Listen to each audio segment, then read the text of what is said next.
In the last lecture, we have discussed about the pins, the relevance of the pins, the application of the pins, the different configuration of the pins, and also we have derived an expression for finding out the temperature distribution in the pins, a general conduction equation for the pins. Now we are going to see how we can find out the solution of this particular general conduction equation using different boundary conditions in this lecture. So we'll be doing it for two conditions, as I mentioned in the last lecture also, that solution we are going to obtain for adiabatic fins, that is the fin with insulated tips, and we are going to obtain the solution for infinite fins, and we are going to have some closing remarks for this. So myself, Nitin L. Birud, working as associate professor in Sandeep Institute of Engineering and Management. The general form of the energy equation, we already seen that in the last lecture. It was this type of equation. In this equation, this dAc upon dx is a constant for a uniform cross section area pin, and this dAs upon dx will become the perimeter of the pin. So with these additions, this 3.8 for a straight rectangular pin or a pin can be converted into d square t upon dx square minus hp upon kc into t minus t infinity is equal to 0. So this already we have seen. Now with the transformation, now why this transformation is done? The transformation is done to get rid of this term t minus t infinity. Every time when we are writing t minus t infinity, out of that t infinity is always constant. It is not changing. So why not to replace this t minus t infinity with a simple term, and that also gives us this conversion of this particular equation into a standard equation. Let us see how it is done. So this is done by using a temperature term called as excess temperature, and that was theta at x. So theta x was defined as temperature at any location x minus T infinity. So the surface temperature of the fin minus the fluid temperature, and this temperature difference out of that T infinity is constant. Remember this. So this temperature difference was considered as theta, and if you substitute this into the equation 3.9, you will get d square theta upon dx square minus m square theta is equal to 0. So what we have done, we have converted this we have called this term hp upon kac as m square, where hp upon kac is equal to m square. So this thing we are done. So we have got a generalized conduction equation for a fin with constant or uniform cross section area as d square theta upon dx square minus m square theta is equal to 0. So we need to find out the solution for this now. This equation 3.11 is a linear homogeneous second order differential equation with constant coefficients, and the general solution of this equation is in this fashion. Theta at any location x is equal to c1 e to the power mx plus c to the power minus mx.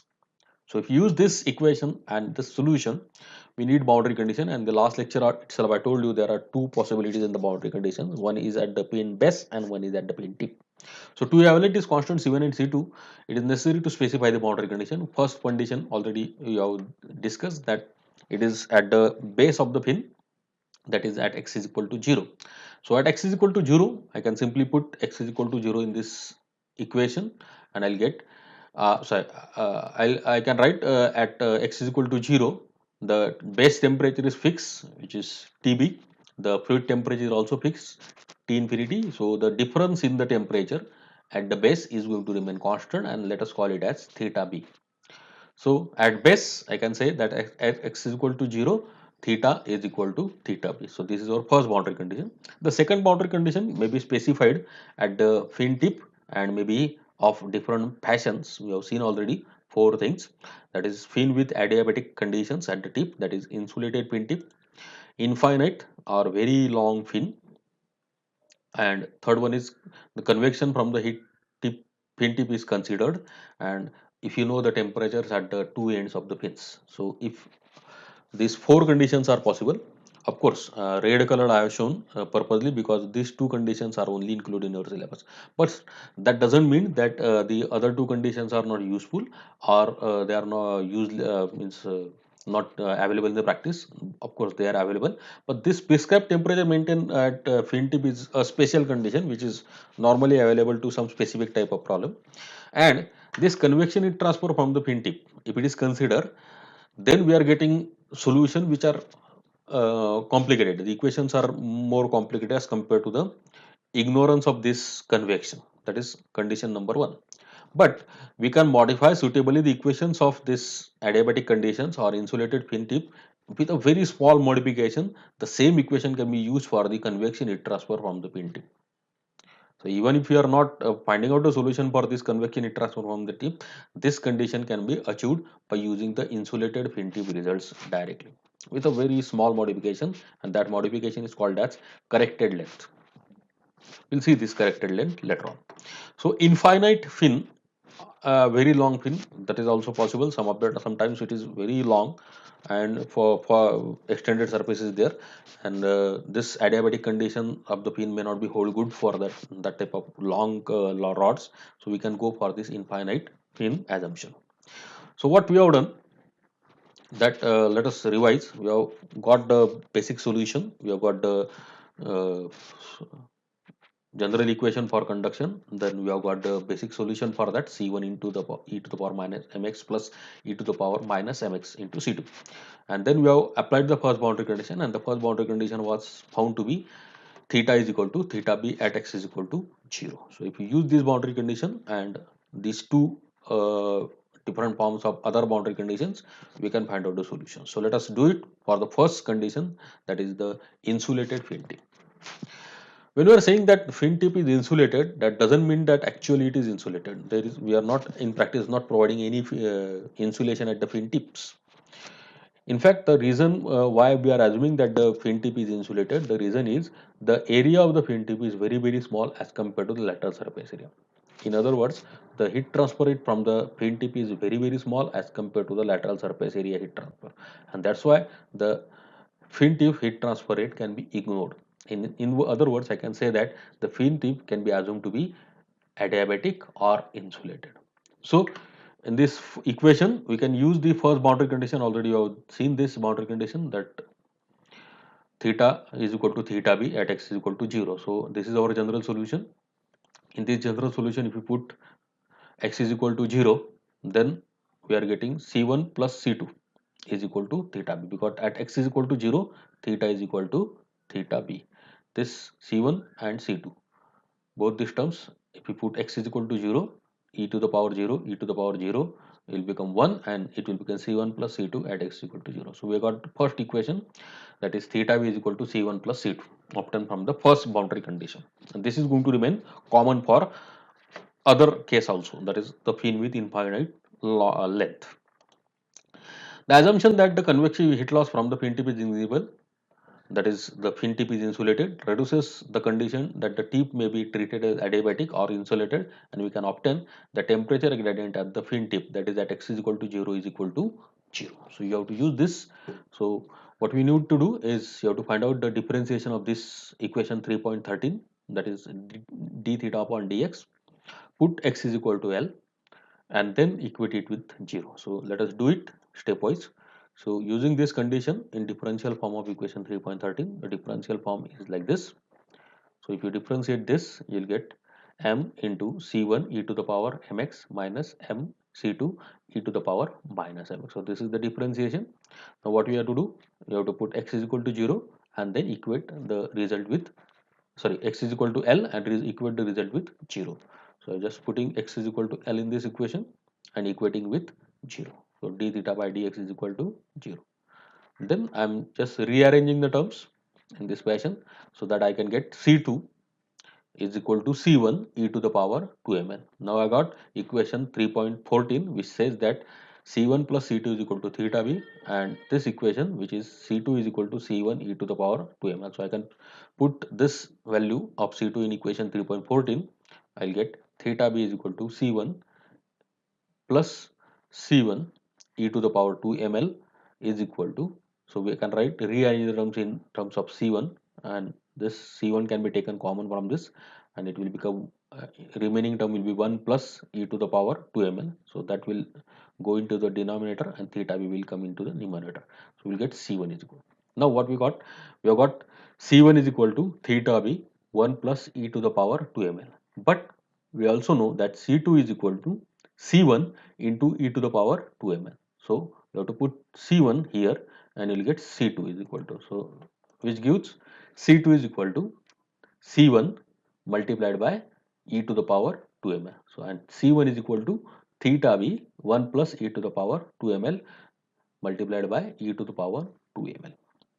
So now we got both C1 plus C1 and C2. So we can substitute the values of C1 and C2 in equation 3.13, and if you write it down in this fashion, you will get e to the power mx and divided by 1 plus e to the power 2 ml plus e to the power 2 ml into e to the power minus mx divided by 1 plus e to the power 2 ml.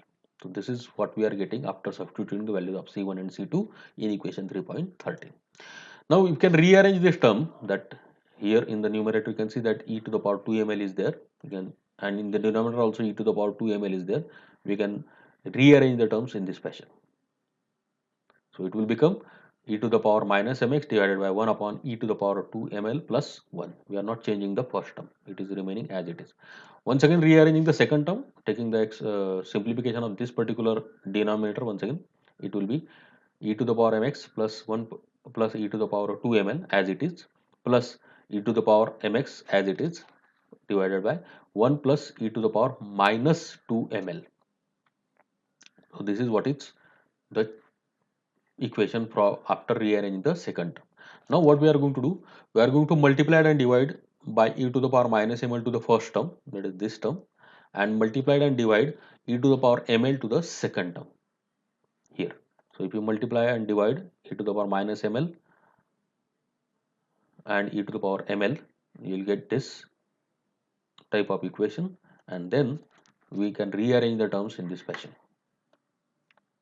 and it will become e to the power m in bracket x minus l divided by e to the power minus ml plus e to the power ml e to the power minus m x minus l divided by e to the power ml plus e to the power minus ml. Now you might have noticed that the denominator is same, so we can combine this denominator and we can take the addition of the numerators in this fashion. Combine the denominator as the denominator is common, and we'll get this theta upon theta b is equal to e to the power m x minus l divided by e to the power minus m x minus l divided by e to the power minus ml plus e to the power ml. Now we can use this hyperbolic function in order to reduce the complexity in the equation. We can define the cos hyperbolic as e to the power x plus e to the power minus x divided by 2. So if you use this simplification instead of exponential function, if you use the hyperbolic function, the equation is reduced to theta upon theta b is equal to cos hyperbolic m in bracket l minus x divided by cos hyperbolic ml. So this is what simplified equation we are getting for the temperature distribution of adiabatic condition at the fin tip. Let us call this equation as 3.15. Now our next aim is to find out the rate of heat transfer. We got the temperature distribution. We know that from our previous experience that whenever we are having the temperature distribution equation, we can use it along with the Fourier's law of conduction. Of course, not temperature distribution equation, the temperature gradient equation, and then we are finding out the heat transferred by using the Fourier's law of conduction. So once again, we can take the Fourier's law of conduction into consideration, and Fourier's law of conduction, we know that it is minus kAc into dt upon dx in at x is equal to 0. Now why x is equal to 0? Because we are finding out the rate of heat transfer by conduction, and the rate of heat transfer by conduction at the base is equal to rate of heat transfer by convection from the fin surface. So under steady conditions, whatever is getting conducted into the fin at the base is equal to the rate of heat convected from the surface. So if you just calculate the rate of conduction at the base, it will automatically give us the value of rate of heat transfer from the fin, that is q fin. So I'm just taking d theta upon dx, just simplifying this dt upon dx by term d theta upon dx. So I can take the differentiation of this particular equation 3.15 and substitute here by putting x is equal to 0 in that final result. So finding the differentiation of equation 3.15 and putting x is equal to 0 and substituting in this above equation that is there, you'll get q of the fin that is the rate of conduction, rate of convection from the fin tip is equal to under root hp into kac into theta b into tan hyperbolic of ml. So this is equation number 3.16, which gives us the rate of heat transfer from the fin. So once again, as I told you, we can calculate the rate of the temperature distribution at any location x. We can find out the temperature of the fin by using this equation, and we can find out the rate of heat transfer from the fin by using this particular equation. So we can repeat these similar type of calculations or similar type of steps for the second case, that is fin with infinite length. Now I'm saying infinite length, but that doesn't mean actually it is infinite. You know that the temperature variation in the fin is such that the surface temperature of the fin is continuously reducing, whereas the fluid temperature is remaining constant. So at certain point of time, at certain length, I can say the condition will reach that the surface temperature of the fin is equal to the fluid temperature or almost equal to the fin temperature. Means there is no temperature difference beyond that particular length, and that particular length, there is no temperature difference, the heat transfer rate is also zero. So that particular length at which the temperature of the fin approaches the temperature of the fluid is called as the infinite fin or infinite length of the fin, or it can be considered as very long fin. So very long fin, it means thermally that the temperature at the tip is almost equal to the temperature of the fluid. It means that at x is equal to infinity, some infinite distance, we don't know that distance, the theta value is equal to 0. So if we put in the general solution in this equation x is equal to infinity, you'll get C1 is equal to 0. Okay, and if you put C1 is equal to 0 in this equation, using the first boundary condition, we already know C1 plus C2 is equal to theta B, and that's why C2 is equal to theta B. As C1 is equal to 0, C2 will become equal to C2, theta B. Now we have got C1 is equal to 0, C2 is equal to theta B. Substituting in 3.13, we'll get theta upon theta B is equal to e to the power minus mx. And this is the temperature distribution equation for a very long fin. So the exponential decay is there in the temperature for a very long fin. So once again, if you differentiate this equation and substitute the differentiation value, that is dθ upon dx, in the Fourier law of conduction and putting x is equal to 0, in that case you will get the the rate of heat transfer equation, and that rate of heat transfer equation is equal to q fin is equal to under root hp into kac into theta b. Okay, so this is equation 3.18. So 3.17 is for finding out the temperature distribution for an infinite fin, and temperature 3.18 is the equation for finding out the temperature uh, rate of heat transfer from the fin tip. And we are having two other boundary conditions. Let us summarize the results. The summary is in this fashion, that the cases are given in the first column, and the first case is convective heat transfer is considered from the fin tip. Second condition is adiabatic fin, that we have done already this. The third condition is prescribed temperature, and the fourth condition is infinite. So out of this B and D, the solutions are already found out by us. So we have expressed this theta upon dx as x equal to 0 is equal to x is equal to L is equal to 0 in the adiabatic fins. We got this result, that is cos hyperbolic m in bracket L minus x divided by cos hyperbolic ml for temperature distribution, and the rate of heat transfer was under root hp into kac into theta b into tan hyperbolic ml. So these two equations already we have derived. Also we have find out that at s is equal to infinity, theta is equal to 0. This was the second boundary condition for an infinite fin, and from that we have got theta upon theta b is equal to e to the power minus mx, and q is equal to theta b into under root hp into k into ac. Of course, we have not done the results for convective heat transfer and the prescribed temperature boundary conditions, as I told you that it is out of the scope of the syllabus. But once again, I like to remind you that whatever results we have done for the adiabatic conditions, these two results, particularly this theta upon theta b is equal to cos hyperbolic m L minus x divided by cos hyperbolic ml, and this result, that is under root hp into k ac into theta b into tan hyperbolic ml. These two results can be modified, simple modification called as corrected length of the fin, and we are getting the results for this convective transfer. So if you consider the convective transfer, then you have to just modify this L, this whatever L is there in these equations is to be replaced by a corrected length. Okay, we'll discuss this corrected length in the next lecture.